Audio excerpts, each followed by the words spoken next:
صوبے من گزر آری منی میرے پاس کوئی اور چابی نہیں ہے، محبت مصطفیٰ کی چابی ہے، یہ لگاتا ہوں جس فن کی کتاب کی ضرورت پڑتی ہے مصطفیٰ اپنے کرم سے عطا کرتا ہے۔ اسی لیے وہ کہتے ہیں کون دیتا ہے، دینے کو منہ چاہیے، دینے والا ہے سچا، اور آدمی جس کی کھاتا ہے اس کی ہے نا، بے شک بے شک، اور اگر کھائے اور گرائے کھائے اور تو اس کو نمک حرام کہا جاتا ہے، بے شک بے شک، اس کو نمک میری پلیٹ میں کھا رہا ہے اور اسی پلیٹ میں سوراخ کر رہا ہے، تو اب اس کو لوگ کہتے ہیں یہ حرام خور ہے۔ خدا کا کرم ہے کہ ہم نبی کی کھاتے ہیں تو نبی کی گاتے ہیں، کھاتے ہیں تیرے در کا، پیتے ہیں تیرے در کا، پانی ہے تیرا پانی، دانا ہے تیرا دانا۔ اور یہ نہ سمجھیے کہ آج نبی نہیں کھلا رہے ہیں، یہ مت سمجھیے کہ آج نبی کا نہیں کھا رہے ہیں، انہی کا آج بھی کھا رہے ہیں۔ حضرت سیدنا ابن الجلا رضی اللہ تعالیٰ عنہ، ابن الجلا رضی اللہ تعالیٰ عنہ ایک بزرگ ہیں، فرماتے ہیں کہ میں مدینہ شریف میں حاضر تھا اور 2 دن ہو گئے مجھے کچھ کھانے کو نہیں میسر آیا۔ یہ اس زمانے کی بات ہے جب آج کی طرح وہاں پر 3 اسٹار 5 اسٹار 7 اسٹار ہوٹل نہیں تھے، یہ اس زمانے کی بات ہے، کھانے کے لیے کچھ انہیں میسر نہیں آیا۔ فرماتے ہیں 2 دن گزر گئے، اب میں بھوک سے پریشان ہو گیا، جاؤں تو کہاں جاؤں، مانگوں تو کس سے مانگوں، لیکن پھر کہتے ہیں میں در رسول پہ جا کر کے بیٹھ گیا اور جا کر کے میں نے عرض کیا رسول اللہ انا ضیفک، میں آپ کا مہمان ہوں اور 2 دن سے مجھ کو کچھ کھانے کو نہیں ملا ہے۔ اللہ اکبر۔ وہ بزرگ فرماتے ہیں کہ 2 دن مجھے کچھ کھانے کو نہیں ملا، انا ضیفک، میں آپ کا مہمان ہوں۔ یہ آپ کا لفظ کس کے لیے بولا جاتا ہے؟ جو دکھائی دے رہا ہو، جو سن رہا ہو، جیسے آپ یہاں بیٹھے ہیں تو میں کہہ رہا ہوں آپ میری بات سنیے، یہ لفظ آپ بولا جاتا ہے اسے جو دکھ رہا ہو، جو سن رہا ہو، جسے آپ دیکھ رہے ہو۔ گویا وہ ایسے بزرگ تھے کہ جلوے یار نگاہوں کے ساتھ سبحان اللہ سبحان اللہ، آنا ضیفک، یا رسول اللہ میں آپ کا مہمان ہوں اور 2 روز سے مجھ کو کچھ کھانے کو میسر نہیں ہوا ہے۔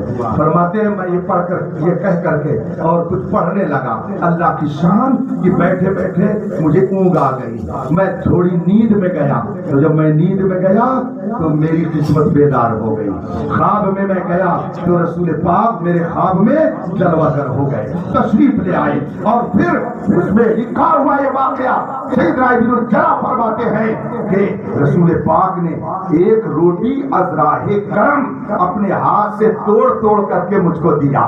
سبحان اللہ، 1 روٹی رسول پاک نے توڑ توڑ کر کے دیا، اور پھر جب میرا پیٹ بھر گیا اور مجھے کچھ آسودگی محسوس ہوئی تو رسول پاک نے دوسری روٹی میرے ہاتھ میں رکھ دی، اور پھر اتنے میں میری نیند کھل گئی۔ فرماتے ہیں خدا کی قسم دوسری روٹی میرے ہاتھ میں رکھی ہوئی۔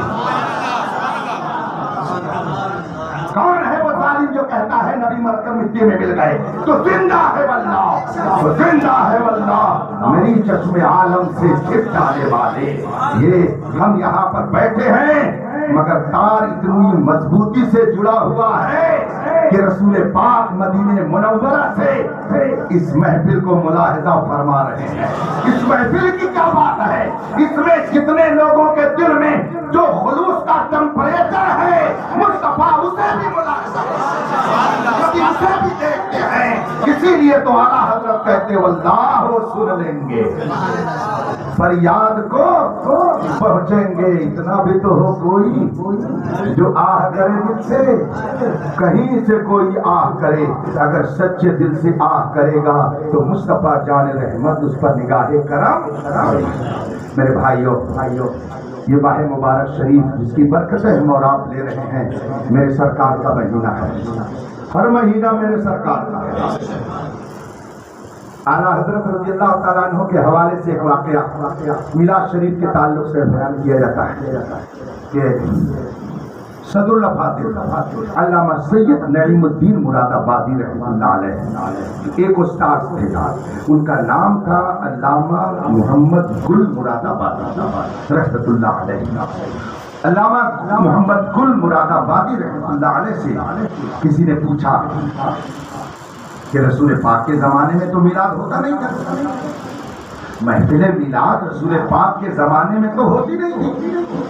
تو علامہ محمد گل صاحب نے فرمایا کہ ہاں، تو کہا جو کام رسول پاک کے زمانے کے بعد ہو وہ بدعت ہے، حضور کے زمانے کے بعد ہو وہ بدعت ہے۔ کہا ہاں، کہا تب تو میلاد شریف کی محفل منعقد کرنا بدعت ہے اور یہ جائز نہیں ہے۔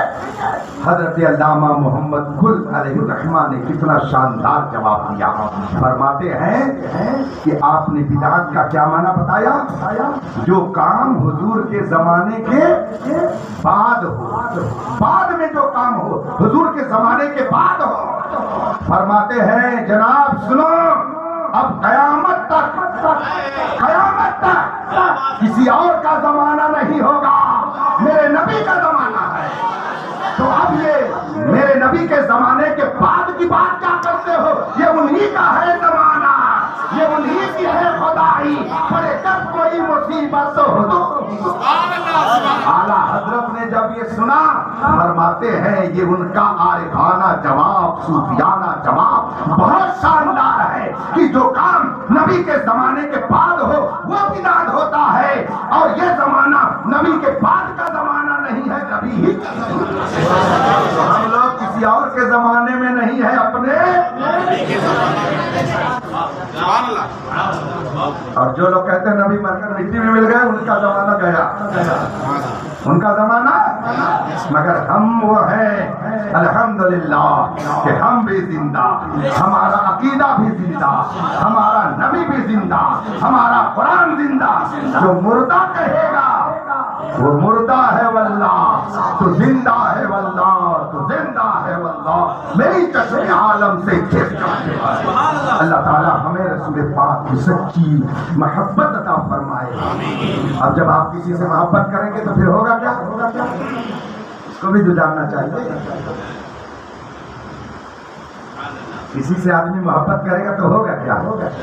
لطیفہ ہے، اس کا سچائی سے تعلق ہے کہ نہیں، تقریب فہم کے لیے لوگ اس کو بتاتے ہیں، بس 2-4 منٹ ٹائم بہت تیزی سے ختم ہو رہا ہے، بیان کرتے ہیں کہ ایک بیوی نے اپنے شوہر سے کہا کیا آپ مجھے بہت چاہتے ہو؟ کہا بہت چاہتا ہوں، بڑی محبت تم سے، بہت محبت کرتا ہوں۔ کہا اس کا ثبوت؟ کہا جو کہو میں ثبوت دینے کے لیے تیار ہوں، میں تم سے محبت کرتا ہوں، بہت محبت کرتا ہوں، تم سے زیادہ کسی کو نہیں چاہتا۔ کہا اچھا، تو اب اس چاہت کا میں امتحان لینا چاہتی ہوں۔ بیوی نے شوہر سے کہا میں امتحان لوں گی، کیا امتحان دو گے؟ شوہر نے کہا ہاں بالکل میں امتحان دوں گا۔ کہا کہ اب پیپر آؤٹ کر رہا ہوں۔ کہا ٹھیک ہے آؤٹ کرو، کیا سوال ہے؟ کہا اگر تمہیں مجھ سے سچی محبت ہے تو جاؤ اپنی ماں کا کلیجہ نکال کر کے میرے سامنے لا کے رکھ دو، تب میں جانوں گی کہ واقعی تم کو مجھ سے محبت ہے۔ اس نے اپنی بیوی کی محبت میں فریفتہ ہو کر کے کہا یہ کون سا مشکل کام ہے، ماں بوڑھی ہو رہی ہے، تمہاری مجھ کو ضرورت ہے کہ اس کی ضرورت ہے؟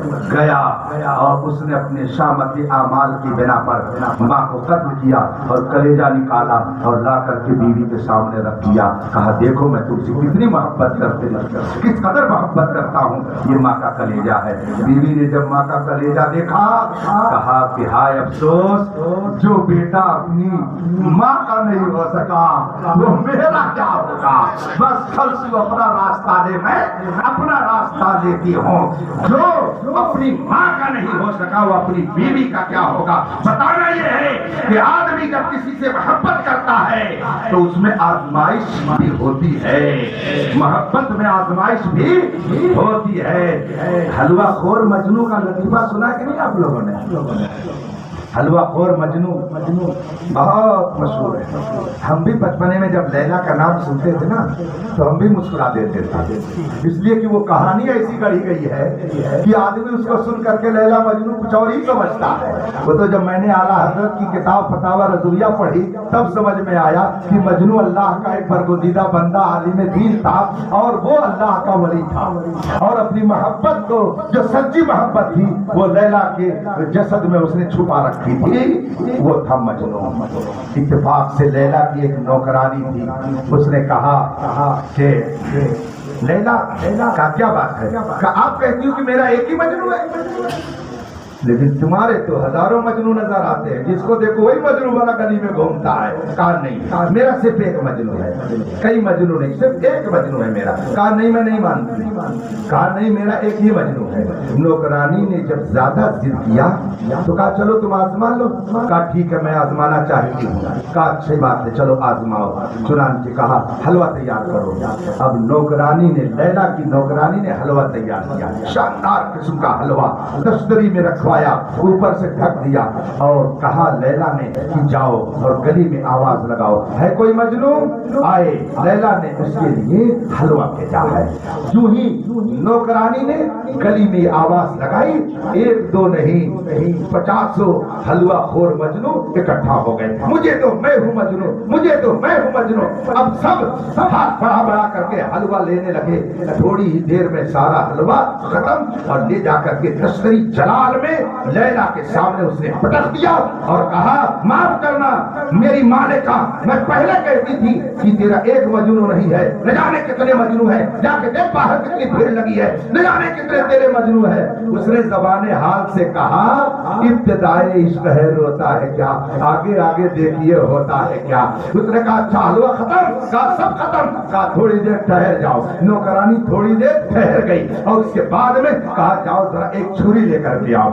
چھری لے کر کے آئی وہ اور اس دستری میں رکھوا دیا اور اسی طریقے سے کپڑے سے ڈھک دیا اور کہا لے کر کے جاؤ اور کہے جو کہہ دو جو مجنو ہے وہ آگے آئے, اور جب آ جائے مجنو تو اس سے کہو کہ لیلا نے تمہارے جسم کے گوشت کا ایک ٹکڑا مانگا ہے, اب جاؤ لے کر کے. چنانچہ وہ دستری لے کر کے لیلا کی نوکرانی باہر گئی اور جو لوگ حلوہ چاٹ رہے تھے وہ سمجھے کہ پھر مہربانی ہو گئی ہے, دوبارہ یہاں پر آ گیا حلوہ. اس نے کہا کہ کہاں ہے مجنو, اتنے میں سب اکٹھا ہو گئے اور مجھے دو.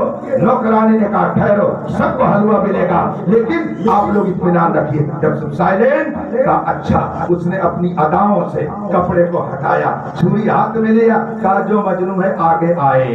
لیلا نے اس کے جسم کے گوشت کا ایک ٹکڑا مانگا ہے. اتنا سننا تھا, یہ جتنے حلوہ خور مجنو تھے سب رفو چکر ہو گئے, ایک بھی حلوہ خور مجنو نظر نہیں آیا. پورا میدان صاف ہو گیا. اتنے میں گرتے پڑتے الجھے ہوئے بالوں والا ایک ضعیف آگے بڑھا اور اس نے چھری ہاتھ میں لی اور فوراً اس نے جسم کو کاٹنا شروع کر دیا اور کہا جا کر کے لیلا سے پوچھ کر کے آ کہ لیلا نے جسم کے کس حصے کا گوشت مانگا ہے. میں اپنی مرضی کے مطابق نہیں اس کی مرضی کے مطابق ٹکڑا دوں گا. اس سے پتا چلا حلوہ خور مجنو تو نہ جانے کتنی تعداد میں ہے, لیکن جو مجنو قربان ہو جاتا ہے وہ سب نہیں ہوتے ہیں. امام احمد رضا کے زمانے میں نہ جانے کتنے حلوہ خور تھے, مگر تعظیم مصطفیٰ پر جب لوگ حملہ کر رہے تھے کوئی مجنو اگر باہر آیا تو احمد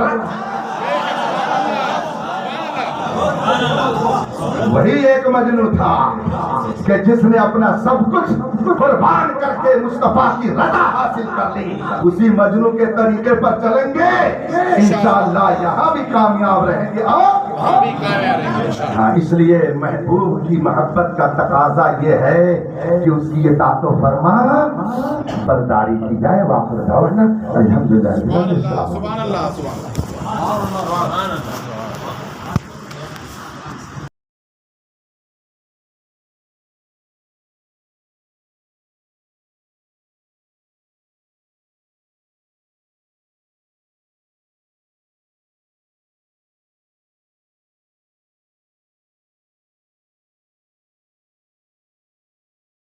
صوبے من گزر آری